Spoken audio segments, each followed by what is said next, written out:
Ayo, segera download Quran Tadabbur, tafsir dalam genggaman Anda. Bismillahirrahmanirrahim. Assalamualaikum warahmatullahi wabarakatuh. Alhamdulillahi ala ihsanih wa syukru lahu ala taufiqihi wa amtinani. Asyhadu an la ilaha illallah wahdahu la syarika lahu ta'ziman li sya'nih. Wa asyhadu anna Muhammadan abduhu wa rasuluhu da'ila ridwanih. Allahumma salli alaihi wa ala alihi wa ashabihi wa ikhwanih. Para dokter, para pemirsa, para guru yang dirahmati oleh Allah Subhanahu wa taala. Kita melanjutkan bahasan kita dari hadis-hadis Al-Arba'in Nawawiyah sebagaimana sering kita sampaikan di awal pengajian selalu. Hadis-hadis Al-Arba'in Nawawiyah yang berjumlah 42 hadis adalah semuanya Jawami'ul Kalim. Jawami'ul Kalim adalah salah satu keistimewaan Nabi sallallahu alaihi wasallam. Wa utitu jawami'al kalim, kata Nabi, aku diberikan jawami'ul kalim yang di mana tidak diberikan kepada nabi-nabi sebelumnya, yaitu satu kalimat-kalimat yang ringkas namun mengandung makna yang dalam, ya. Di antaranya 42 hadis yang dikumpulkan oleh Al-Imam Nawawi rahimahullahu taala. Pada kesempatan kali ini kita akan bahas dua hadis insyaallah karena hadisnya tidak begitu panjang, yaitu hadis 17 dan hadis ke-18, ya. Hadis yang ke-17 An Abi Ya'la Shaddad bin Ausin radhiyallahu taala anhu, an Rasulullah sallallahu alaihi wasallam qala, dari Rasulullah sallallahu alaihi wasallam beliau bersabda, innallaha katabal ihsana ala kulli syai'. Sungguhnya Allah mewajibkan berbuat baik pada segala sesuatu. Ya, innallaha katabal ihsana ala kulli syai'. Fa idza qataltum fa ahsinul qitlah. Jika kalian membunuh maka bunuhlah dengan cara yang baik.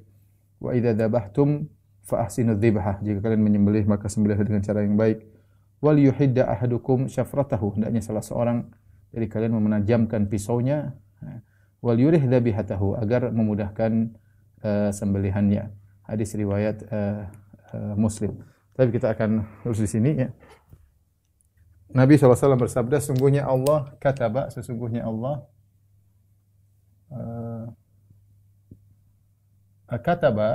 sering dalam Al-Quran, maksudnya adalah mewajibkan, ya. Maksudnya adalah mewajibkan. Banyak dalam Al-Quran. Seperti kutiba alaikumul qitalu fahuwa kurhul lakum. Diwajibkan kalian untuk berperang dan itu kalian tidak suka berperang. Ya ayyuhalladzina amanu kutiba alaikumus syiyam kama kutiba alladzina min qablikum.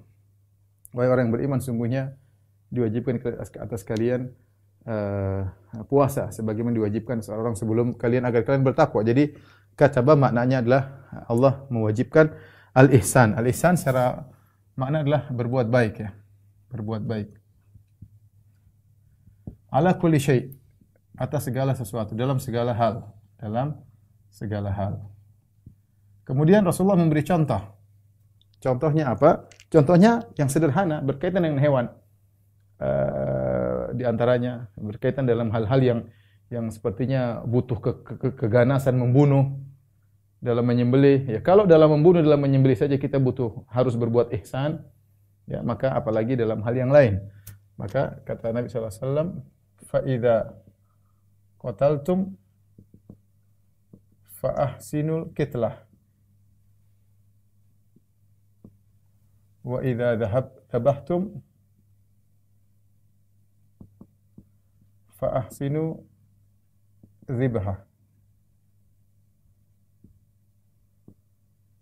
Wal yuhidda ahadum syafratahu ahadukum syafratahu wal yurih dzabihatahu. Kata Nabi sallallahu alaihi wasallam, jika kalian membunuh maka bunuhlah dengan cara yang baik. Itulah ini namanya ismul hay'ah, ya. Jadi artinya jika kalian membunuh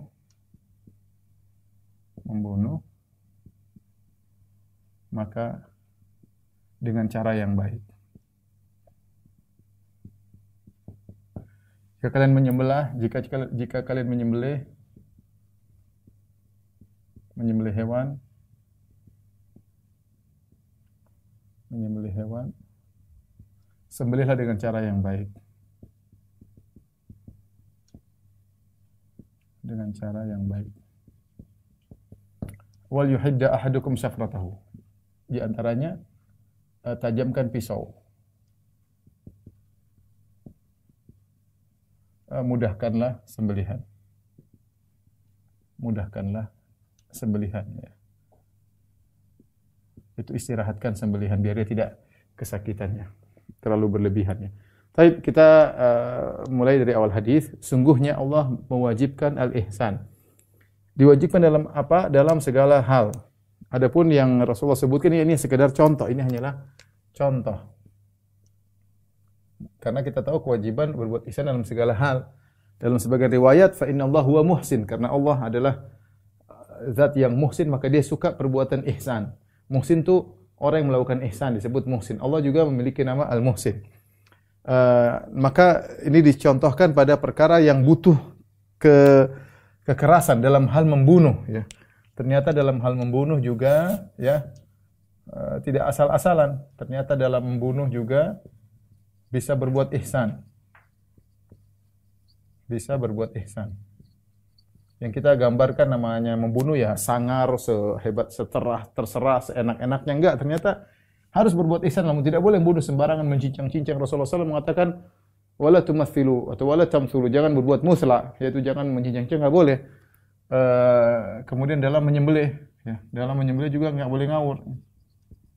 Menyembelih juga tidak boleh sembarangan. Makanya Rasulullah katakan, tajamkan pisau agar yang disembelih mudah.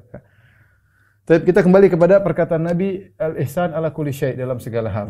Dalam segala hal, para ulama menyebutkan di antaranya misalnya berbuat ihsan dalam hak Allah.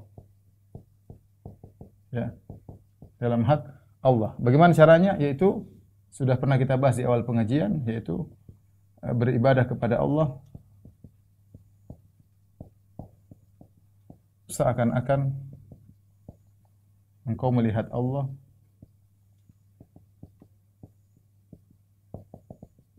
Jika kau tidak bisa, yakinlah Allah melihatmu. Allah melihatmu. Ini sudah pernah kita bahas. Jadi kalau berbuat ihsan dalam hak Allah adalah kita beribadah seakan-akan kita melihat Allah, itu menghadirkan keagungan Allah di hadapan kita. Kalau kita nggak bisa, yakinlah Allah melihat kita. Ini kita berbuat ihsan dalam ibadah. Karena orang kalau beribadah dengan meyakini Allah sedang melihatnya, dia pasti beribadah sebaik-baiknya. Dia pasti sholatnya khusyuk, dia pasti sedekah dengan sebaik-baiknya. Ketika dia berbakti kepada orang tua, benar dia bermuamalah dengan orang tuanya. Tapi dia tahu Allah sedang melihat dia bagaimana bermuamalah. Allah sedang menilainya, maka dia akan bermuamalah dengan sebaik-baiknya. Ketika dia berhadapan dengan tetangga yang mungkin kurang ajar, tetangga yang bikin brengsek, yang bikin jengkel, dia tahu Allah sedang melihat dia. Ketika itu dia bermuamalah dengan sesuai dengan aturan mainnya, tidak asal ikut emosi, tidak. Karena dia tahu Allah sedang melihat dia. Tapi ini berat. Ini berat, tapi seorang berusaha ya mencapai derajat ihsan ya. Ya. Mencapai derajat ihsan. Para ulama mengatakan ihsan ada dua ya. Derajat ihsan dalam hal ini ya. Pada umumnya adalah wajib.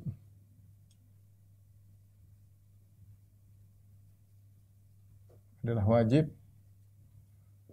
Namun ada juga yang sunnah. Ada juga yang sunnah. Itu secara umum kita berbuat ibadah dengan baik itu adalah wajib. Tapi ketika sampai derajat ini derajat ini sunnah ya. Tidak dikatakan wajib ya. Tapi ini sunnah, berusaha kita seperti itu. Ya, ketika kita beribadah kita merasa benar-benar Allah sedang melihat kita. Ini contoh berbuat ihsan dalam hak Allah. Para ulama menyebutkan juga misalnya berbuat ihsan pada diri sendiri. Berbuat ihsan pada diri sendiri. Diri sendiri. Ya itu tidak boleh, contohnya adalah jangan menzalimi diri sendiri.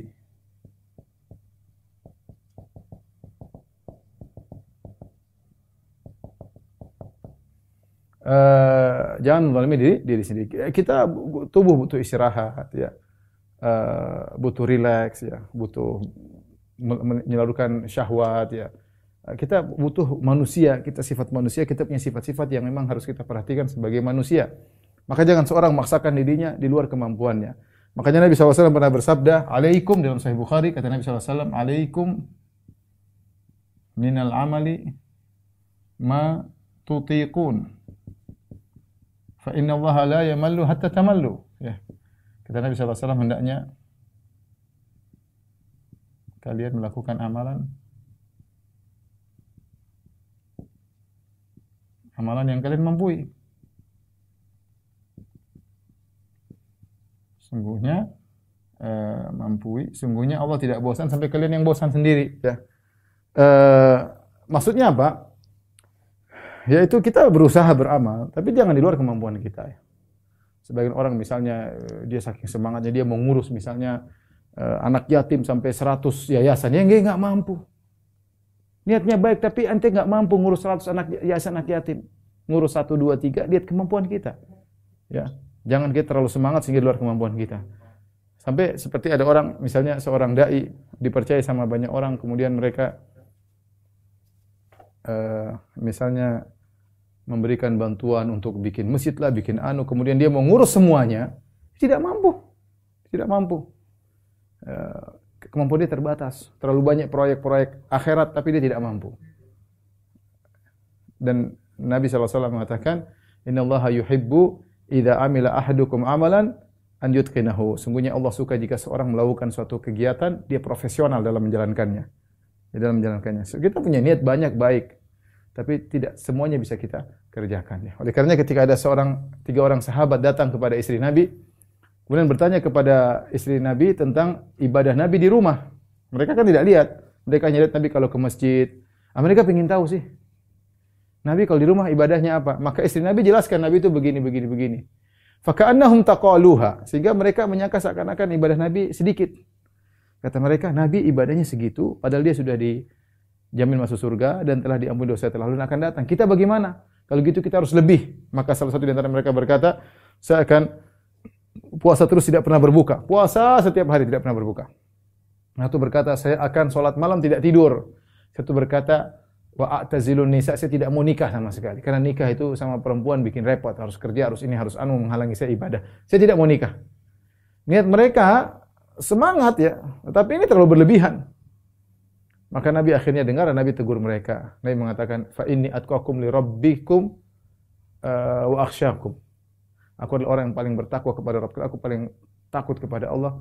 Walakinni usolli wa anam, aku salat malam, aku tidur. Wa asumu wa uftir, aku berpuasa, aku berbuka. Wa atazawwaju nisa, dan aku menikahi para wanita. Faman raghiba an sunnati falaysa minni. Barang siapa yang tidak suka dengan sunnahku maka bukan dari golonganku. Jadi kita boleh, jangan kita baca para salafus saleh dahulu mereka sampai begini. Itu mereka punya tahapan. Kita ingin menuju sana perlu latihan pelan-pelan. Dengar baca ini, infak 1 miliar. Kita baru pertama kali berinfak, langsung infak 1 miliar. Besoknya menyesal, waduh kebanyakan. Lihat kalau Abu Bakar infak seluruh harta, ya kita belum bisa sampai seperti itu, pelan-pelan. Sehingga jangan berlebih-lebihan. Inna hadza dinu yusrun lan yashaddad din illa ghalabahu. Agama itu mudah, barang siapa memaksakan diri dia akan terpental, dia akan gugur di tengah jalan. Dia tidak akan mampu. Maka berbuat ihsan pada diri sendiri, beramal sesuai dengan kemampuan. Makanya Nabi SAW ketika melihat ada seorang wanita yang sholat, saking semangatnya sampai dia pegang tali, kalau capek dia bergantungan kepada tali, Nabi larang, jangan seperti ini. Beribadah sesuai dengan kemampuan kalian. Kecuali musim-musim tertentu kita semangat, misalnya 10 malam terakhir ya kita semangat, itu cuma 10 hari. Ya, 10 hari misalnya, hari-hari tertentu ya. Malam Lailatul Qadar, malam-malam ganjil kita semangat, bulan Ramadan atau 10 hari pertama Dzulhijjah. Lain cerita. Tapi secara umum seorang berbuat ihsan pada dirinya, jangan dia menzalimi dirinya sendiri. Kemudian juga berbuat ihsan kepada sekeliling kita ya. Berbuat ihsan kepada orang-orang dekat kita. Siapa saja, kepada orang tua ya. Pada istri, anak-anak ya.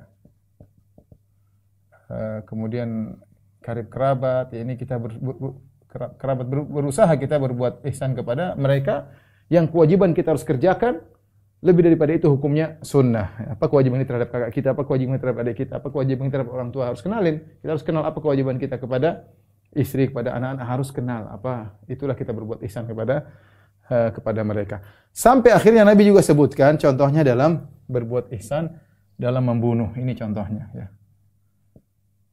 Berbuat ihsan dalam membunuh.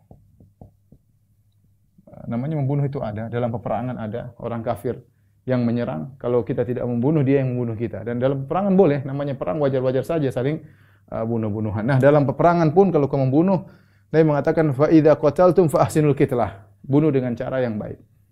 Rasulullah ketika perang Rasulullah beri wasiat jangan membunuh syaikhan faniyan, orang sudah tua.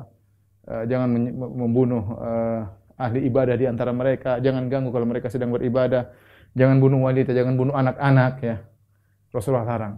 Kemudian wala tamsulu, jangan kalian berbuat muslah, itu mencincang-cincang, enggak boleh. Perang tujuannya bukan untuk mencincang-cincang, tidak, tapi yang karena mereka menghalangi dakwah tauhid, maka dan terjadi peperangan, maka dibunuh karena hal tersebut. Kalau tidak, kaum muslimin yang dibunuh. Dan ini cara bunuhnya tidak boleh mencincang-cincang ya. Adapun kita dapati misalnya sebagian orang kafir membunuh dengan mencincang, dengan merobek-robek, menyayat-nyayat dengan sepuas-puasnya. Kadang-kadang kepala dijadikan bola dan yang lainnya. Ini semua tidak benar dalam Islam. Dalam perang Badar saja ketika Abu Jahal dibunuh tidak digitu-gituin. Sudah dikubur. Rasulullah masukkan dalam qalib, itu semacam sumur untuk dikubur mereka. Sudah selesai. Mau diapain? Memang mau puas-puas kemudian ini yang telah membunuh, tidak, masukin selesai.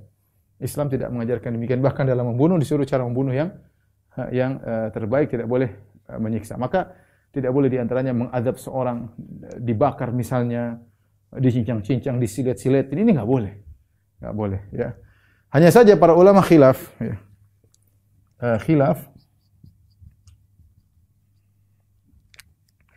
tentang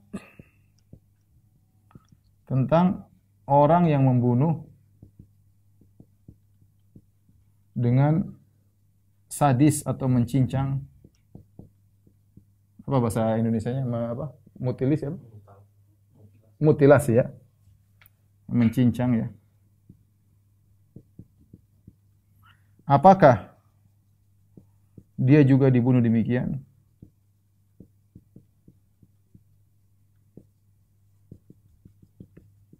Maka ini ada dua pendapat di kalangan para ulama. Misalnya ada seorang dia membunuh dengan sadis, misalnya dia silat-silatin orang lain, atau kemudian dia memukul dengan batu di kepala orang ya sehingga mati. Ketika dia ketahuan dan ditangkap karena telah membunuh orang dengan cara yang sadis, apakah dia boleh dibunuh dengan cara tersebut? Maka ada khilaf di kalangan para ulama. Sebagian ulama mengatakan boleh. Ada beberapa dalil yang membolehkan akan hal ini. Antaranya seorang lelaki Yahudi yang membunuh seorang wanita dari wanita Ansar. Lelaki Yahudi tersebut merampas hartanya, merampas emasnya kalau tidak salah, kemudian dia bunuh wanita tersebut dengan memukulkan batu di kepalanya, 2 batu di kepalanya. Akhirnya sebelum wanita tersebut mati sempat didapati oleh kaum muslimin. Ditanya, dia sudah enggak bisa ngomong. Tapi orang-orang sudah duga itu ada Yahudi mungkin jahat, suka terkenal mencuri. Maka mereka tanya, ya, apakah si fulan yang membunuhmu Yahudi? Maka wanita tersebut menundukkan kepala, akhirnya dia meninggal dunia. Dipanggillah Yahudi tersebut dan dia ngaku, saya membunuh dia dengan cara demikian. Maka Rasulullah SAW menyuruh dia dibunuh dengan cara demikian, ya, dengan cara yang juga sadis sebagaimana dia membunuh wanita tersebut. Demikian juga dalam hadis Al-Uraniyin, hadis yang masyhur dalam Sahih Bukhari, Sahih Muslim dan yang lainnya, hadis Anas bin Malik dan yang lainnya. Ketika ada sekelompok orang dari disebut dengan Uraniyin yang mereka datang, mereka masuk Islam. Kemudian mereka tinggal di kota Madinah, fajtawul Madinah, kemudian ternyata mereka merasa sulit hidup di Madinah karena banyak demam sehingga mereka demam. Akhirnya Nabi menyuruh mereka berobat. Fa amarahum an yashrabu min albanil ibil wa abwaliha. Maka Nabi menyuruh mereka untuk minum dari susu onta dan kencing onta. Nabi suruh ya. Akhirnya mereka pergi menuju ke onta-onta sedekah, onta-onta zakat. Di situ ada penggembalanya, Rasulullah menggembalakan onta-onta zakat. Akhirnya mereka minum, dikasih minum dari kencing onta dan susu onta dengan aturan tertentu, campuran tertentu. Akhirnya mereka sembuh. Ketika mereka sembuh, ternyata mereka murtad. Mereka membunuh penggembala Nabi sallallahu alaihi wasallam. Mereka tapi bunuhnya dengan sadis. Mereka siksa, mereka taruh kalau enggak salah di matanya, ditaruh macam-macam besi, dijemur di bawah terik matahari. Mereka siksa itu orang sampai akhirnya meninggal dunia. Kemudian mereka bawa lari onta-onta Nabi sallallahu alaihi wasallam. Sampailah kabar kepada Nabi tentang apa yang terjadi, maka Nabi suruh mengejar dan mereka ketangkap. Mereka ketangkap, mereka murtad, mereka merampok, mereka menyiksa. Akhirnya Nabi menyuruh mereka diperlakukan sebagaimana yang mereka lakukan. Ini contoh karena mereka membunuh dengan cara yang sadis. Maka sebagian ulama berpendapat bahwasanya hukumnya boleh. Sebagian ulama berpendapat itu mansuh, itu dulu. Sekarang sudah tidak boleh lagi karena Rasulullah melarang melakukan muslah. Rasulullah SAW melarang melakukan pencincangan. Itu di awal-awal Islam. Namun setelah itu Rasulullah SAW melarang. Wallahu a'lam bishawab. Ini dua pendapat di kalangan para ulama. Sebagian mengatakan boleh membalas sesuai dengan perbuatannya. Sebagian mengatakan tidak boleh. Yang itu sudah mansuh. Wallahu a'lam mana yang lebih kuat saya juga tidak tahu ya. Tapi intinya dilarang kita membunuh dengan cara yang sadis ya. Bisa bunuh dengan cara waktu kita misalnya dipenggal kepala maka selesai.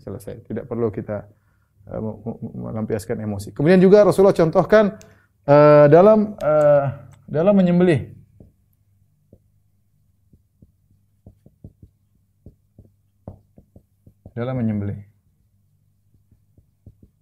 Rasulullah contohkan fa'asinu dzibha, yaitu cara nyembelih yang benar. Cara nyembelih yang benar. Ya. Jangan cuma ditombak itu misalnya kemudian dibiarkan, kasihan. Ada yang dimasukkan di dalam caranya disembelih. Sembelih kata Nabi wal yuhidda ahadukum syafratahu, yaitu pisau ditajamkan. Katanya juga jangan hewan melihat hewan lain disembelih.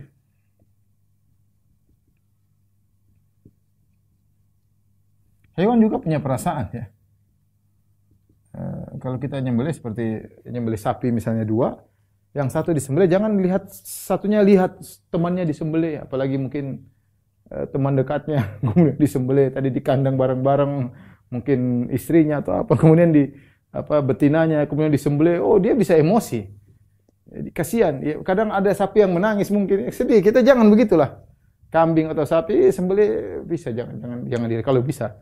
Kecuali darurat nggak bisa. Kalau selama bisa jangan diperlihatkan ya. Jangan kita ngasah pedang di hadapan dia.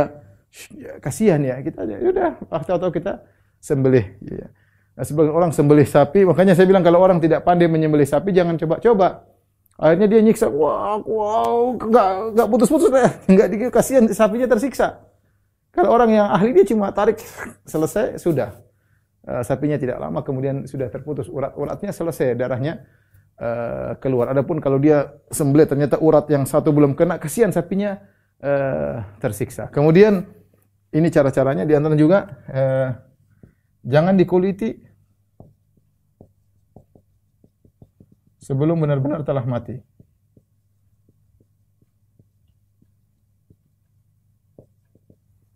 Sapi baru disembelih, baru 5 menit sudah langsung dikuliti, dia masih ada saraf, merasa sakit.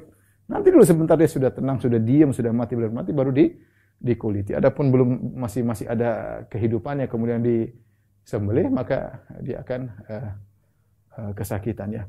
Sampai kalau kita baca buku-buku fikih, saya para ulama bahas tentang masalah boleh enggak kita ikan masih hidup kemudian kita bakar. Itu ada pembahasan, tapi ulama bahas masalah itu. Ikan masih hidup kemudian kita bakar, ini menyiksa atau tidak? Sebenarnya mengatakan tidak boleh, yang benar boleh, enggak ada masalah. Ikan kita keluarkan dari air sudah kita menyiksa. Jadi itu memang di luar itu enggak ada masalah ya. Bolehkah dia masih hidup kita potong? Enggak ada masalah ya. Dia tidak seperti hewan yang ada darahnya dan macamnya. Karena dia bangkainya pun halal ya. Meskipun sebagian ulama mengatakan saya tidak suka ikan masih hidup kemudian langsung digoreng ya. Sebagian mengatakan saya tidak suka ya. Sebagian ulama mengatakan tidak jadi masalah karena ikan sejak kita keluarkan dari air dia sudah memang kalau kita bilang tersiksa maka dia tersiksa, tapi jawabannya memang demikian ikan diciptakan. Lain halnya dengan sapi, dengan kambing yang ada darahnya mengalir, maka ini perkaranya harus lebih waspada. Ini adalah ihsan dalam segala hal ya. Bahkan dalam menyembelih ada seorang sahabat berkata, "Ya Rasulullah, inni dzabahtu syah wa ana arhamuha."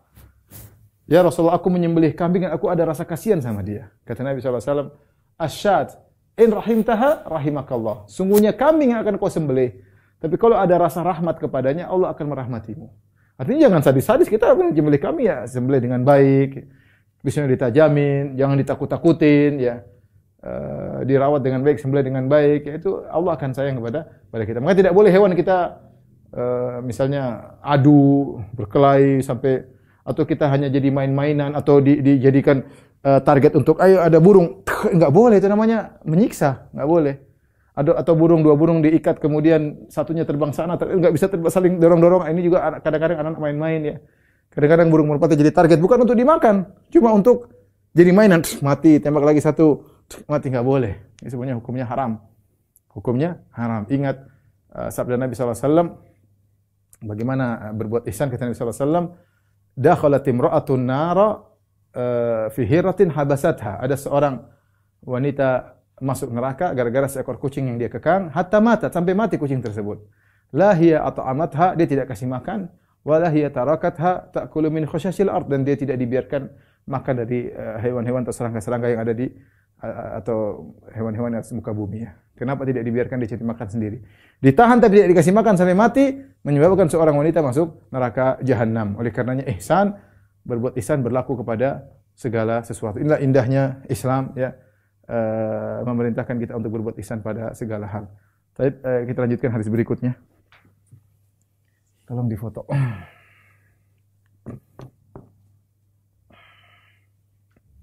Oke, kita lanjutkan hadis yang berikutnya, hadis nomor 18. An Abi Dzar Jundub bin Junadah wa Abi Abdurrahman Mu'adz bin Jabal, dari dua sahabat, Abu Dzar dan juga dari Mu'adz bin Jabal radhiyallahu ta'ala anhuma.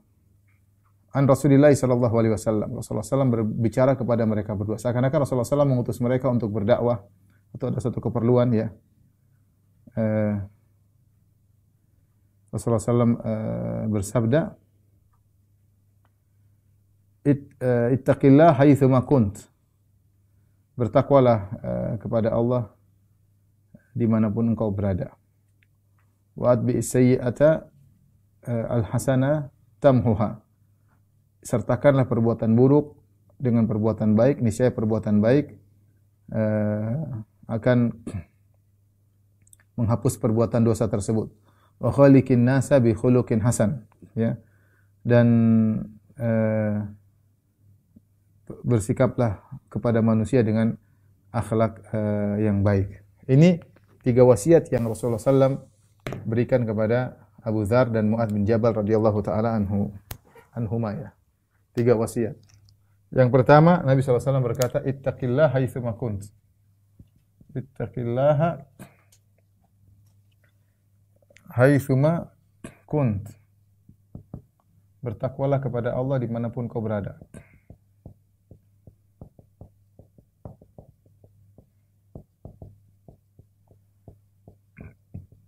Kau berada. Kemudian wa'atbi sayyi'atal hasanata tamhuha. Wa'atbi sayyi'ata al-hasanata tamhuha. Sertakanlah keburukan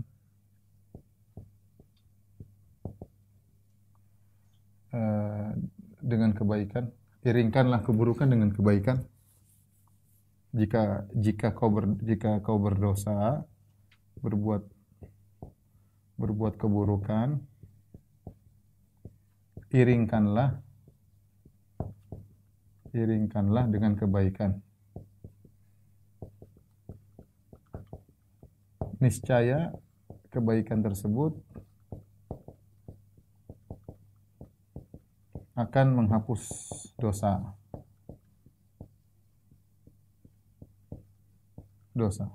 atau keburukan.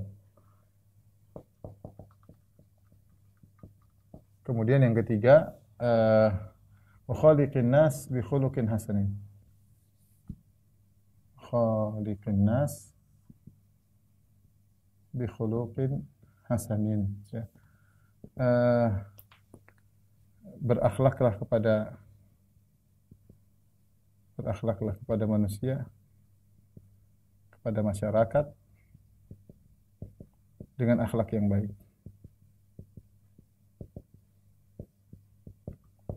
Tapi ini 3 wasiat yang diberikan oleh Nabi kepada 2 sahabat, Abu Dzar dan Mu'adz bin Jabal. Yang pertama, bertakwalah, ittaqillah.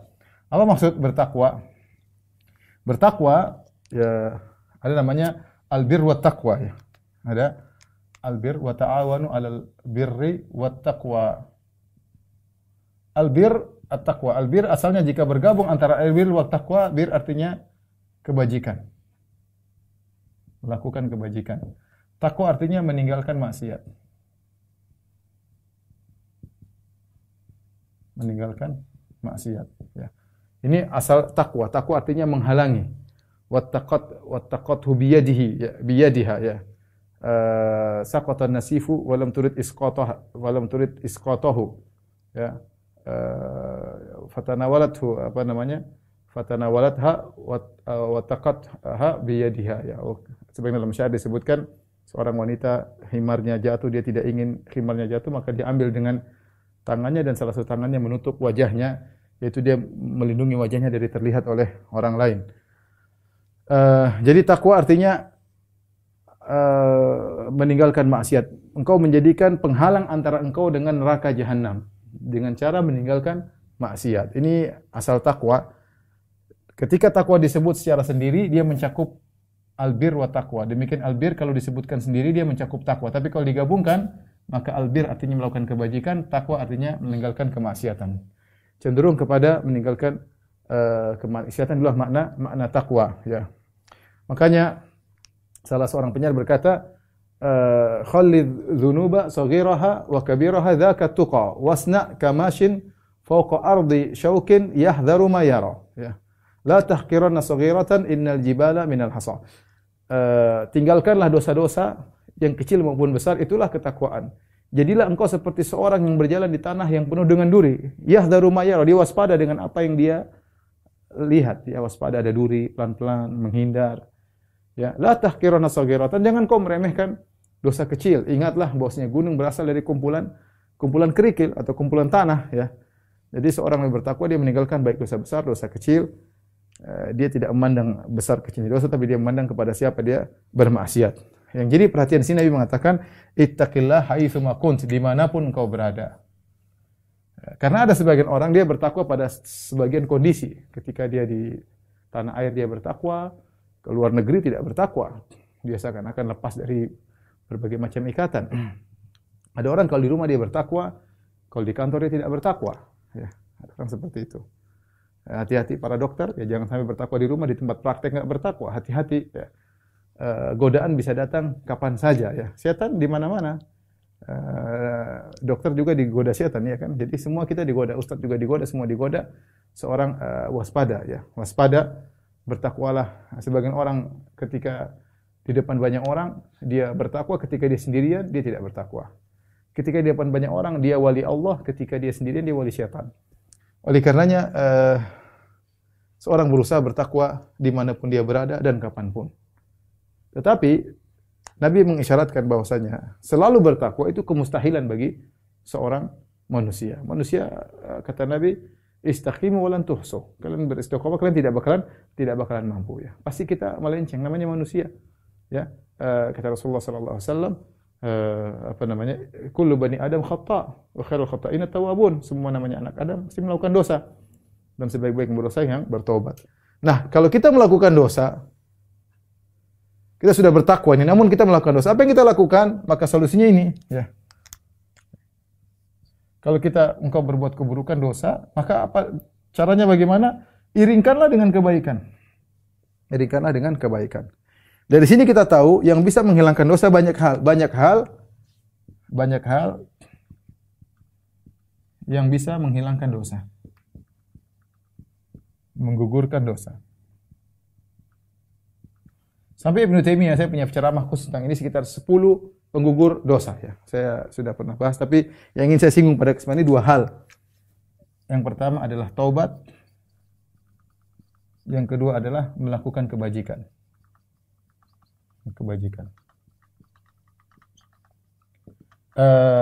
Dosa-dosa kalau seorang bertobat diampuni. Namun bisa jadi seorang lupa untuk bertobat, tapi dia banyak melakukan kebajikan, dosanya juga bisa diampuni. Oleh karena para ulama mengibaratkan namanya dosa seperti najis, adapun amal soleh adalah seperti air. Kalau kita punya banyak air, maka najis tersebut akan hilang. Makanya ketika ada seorang Arab Badui kencing di sebuah masjid, maka Nabi memerintahkan untuk didatangkan bidanubin min ma, satu ember air. Fa uhriqa alaihi, kemudian satu ember air tersebut dituangkan di tempat kencing Arab Badui tadi, maka hilanglah najisnya. Ya, Nabi juga bersabda, "Idza balagal ma'u qullataini lam yahmil khabath." Kalau air sudah mencapai 2 kullah 200 liter, kalau ada najis yang kena sedikit-sedikit enggak ada pengaruh karena air terlalu banyak. Nah, kalau seorang punya amal kebajikan yang sangat banyak, dosa-dosa kecil enggak akan dianggap oleh Allah Subhanahu, akan hapus melebur dalam lautan kebaikan dia miliki. Oleh karenanya saya pernah contohkan bagaimana Hatib bin Abi Balta'ah radhiyallahu anhu yang pernah ikut serta dalam perang Badar dan dia pernah melakukan kesalahan, ya. Dia pernah melakukan kesalahan sampai ada budaknya yang marah berkata, "Inna Hatiban min ahlin nar." Wah, Hatib termasuk penghuni neraka. Nabi tegur, "Enggak, dia min ahlil Badar." Dia pernah ikut perang Badar. Kenapa? Karena pahala yang dia dapatkan dalam perang Badar luar biasa. Jadi kalau dosa-dosa yang dia lakukan setelahnya enggak begitu mempengaruhi bagaimana pahalanya yang begitu banyak. Maka kita ini saya katakan, kita sebenarnya kalau mau dosa kita terhapus mudah kita bertobat, tapi jadi masalahnya kita tidak selalu bertobat, itu masalahnya. Bahkan banyak dosa-dosa yang kita tidak sempat bertobat darinya karena kita tidak menganggap itu dosa atau kita menganggap dosa tapi kita cuekin. Saya kasih contoh nyata saja, melihat yang haram. Setiap orang yang melihat medsos dia pasti melihat yang haram, pasti melihat iklan cewek terbuka auratnya, pasti lihat pembawa berita terbuka auratnya. Terkadang dia ingin nonton kajian Islami, tahu-tahu muncul iklan terbuka auratnya dan macam-macam, atau pakaian wanita dengan baju yang seksi, dan itu kita lihat hampir tiap hari kita bisa lihat. Terkadang kita enggak bilang astagfirullah, Allah ya Allah, atubu ilaik. Kita enggak ngomong, kita lewat begitu saja. Nanti mungkin kita rencana nanti sebelum subuh saya mau beristighfar, tapi kita juga enggak lakukan. Nah, dosa-dosa yang kita sepelekan ini, kita tidak sempat bertobat darinya, ada solusinya. Solusinya kita melakukan banyak kebajikan. Allah Subhanahu wa taala berfirman, "Wa aqimis sholata tarafayn nahari wa zulafan minal lail innal hasanati yudhhibna sayyi'at." Dirikanlah salat di siang hari dan di malam hari. Sungguhnya kebaikan akan menghilangkan dosa-dosa, ya. Ada seorang lelaki yang menyentuh seorang wanita, kemudian dia datang kepada Nabi sallallahu alaihi wasallam. Dia mengatakan, "Rasulullah, aku menggoda seorang wanita, aku tidak melakukan zina, tapi aku menyentuhnya dan yang lainnya. Saya minta ditegakkan hukum had." Tidak ada hukum had, kalau zina baru ada hukum had, tapi kalau cuma menyentuh dan lain tidak ada hukum had. Maka dia salat berjamaah bersama Nabi. Nabi mengatakan, "As-shalaita ma'ana?" Kau salat tadi bersama kami? Kata dia, "Na'am." "Iya Rasulullah." Kata Rasulullah, Allah turunkan ayat, sungguhnya salat jamaahmu tadi menghapuskan dosamu tadi, ya. Karenanya mumpung kita masih hidup, perbanyak amal soleh. Amal soleh yang besar-besar, berbakti kepada orang tua, keikhlasan, salat malam, sedekah. Jangan lupa, ya. Kita ada waktu cari uang, ada waktunya kita bersedekah. Ada saatnya kita tampil di depan orang, ada saatnya kita berduaan dengan Allah Subhanahu wa taala, ya. Menyenangkan hati orang, ya. Mungkin kalau para dokter ada kita bantu, mungkin kalau ada orang susah kita kurangi biaya resepnya misalnya, atau kasih alternatif. Yang intinya seorang berusaha melakukan kebajikan yang bisa dia lakukan. Kalau banyak kebajikannya, seakan-akan dia punya air yang bersih yang banyak, jika ada dosa-dosa akan lebur. Tapi yang ketiga, wa khaliqin nasa bi khuluqin hasan, berakhlaklah kepada masyarakat dengan akhlak yang baik, karena akhlak yang baik itu amal ibadah yang luar biasa. Ini sudah saya sering jelaskan. Di antara keistimewaan akhlak yang mulia, argo pahalanya jalan terus. Kalau kita baca Quran punya waktu setengah jam, kalau kita sholat mungkin 5 menit, tapi akhlak yang mulia bersama dengan kita. Setiap kita ketemu orang, kita akhlak mulia, argo pahala jalan terus. Ketemu istri kita senyum, kita menghargai istri, mungkin kita pijit kakinya. Kalau istri sama suami, dia menghormati suaminya, dia melayani suaminya. Itu akhlak yang mulia. Ketemu anak-anak, kita punya akhlak terhadap anak-anak. Kita ketemu dengan tetangga, kita punya akhlak sama tetangga. Ketemu teman, kita punya akhlak terhadap teman. Ketemu teman kantor, ketemu bos, ketemu anak buah, ketemu supir, ketemu bantu. Kalau kita punya akhlak yang mulia, selama itu argo pahala jalan terus. Maka akhlak yang mulia ini ibadah yang sangat agung. Makanya kata Nabi sallallahu alaihi wasallam, "Ma min syai'in athqalu fi mizanil mu'min min husnil khuluq." Tidak ada hari kiamat yang paling berat timbangannya seperti akhlak yang mulia. Ciri akhlak mulia, ciri utama,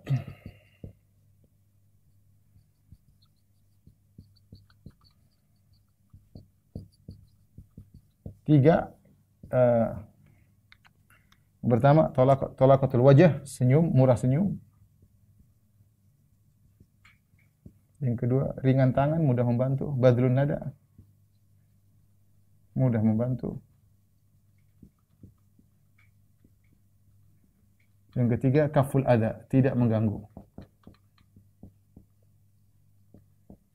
tidak mengganggu orang lain, tidak menyakiti istri, orang jauh saja tidak kita ganggu, apalagi orang dekat, tidak mengganggu suami, tidak mengganggu anak-anak. Inilah akhlak yang mulia. Di antara yang sederhana, mungkin kita bisa bilang juga di antara akhlak yang mulia, sebelum kita bersikap dengan orang, ini sederhana. Nabi mengatakan wal ya'ti ilan nasi kama yuhibbu an yu'ta ilaik. Bersikaplah kepada orang lain sebagaimana kau disuka untuk disikapi dengan sikap demikian. Ini di antara yang ditekankan oleh guru saya Syekh Abdul Razak hafizahullah taala, kalau kau ingin tahu kau berakhlak mulia, bersikaplah dengan orang tersebut. Posisikan dirimu seperti dia. Kita ingin tahu bagaimana sikap akhlak mulia kepada orang tua. Coba bayangkan kita jadi orang tua, apa yang kita sukai? Kita sukai anak kita telepon kita tiap hari. Kita suka anak kita kasih hadiah sama kita, ya. Kita suka anak kita kunjungi kita. Berarti kita lakukan seperti itu. Kita lakukan seperti itu. Ingin berakhlak mulia kepada istri. Bagaimana sih? Kira-kira kalau saya jadi istri saya suka apa? Saya suka dibelikan emas. Saya suka dielus-elus kepala saya. Saya suka dimanja-manja oleh suami. Ya sudah lakukan. Itu istri suka lakukan. Selama tidak melanggar syariat. Saya ingin berakhlak mulia pada suami. Gimana? Kira-kira suami sukanya apa? Ya suami suka dilayani dong. Kalau dipanggil istrinya diajak keranjang jangan ditolak dong misalnya. Berarti ya saya lakukan. Berarti saya akhlak mulia kepada suami. Jadi antara praktis bagaimana kita berakhlak mulia, posisikan diri kita sebagai orang tersebut, kira-kira apa yang kalau kita jadi dia, kira-kira apa kita suka untuk dimuamalahi. Maka bermuamalah dengan apa yang kita sukai tersebut. Ini demikianlah para dokter yang rahmati Allah Subhanahu wa taala apa yang disampaikan pada kesempatan kali ini. Mungkin sampai di sini saja para dokter yang rahmati Allah Subhanahu wa taala, semoga Allah mengampuni dosa-dosa kita dan semoga kita dipermudah untuk masuk surga Allah Subhanahu wa taala. Wabillahi taufiq wal hidayah. Assalamualaikum warahmatullahi wabarakatuh.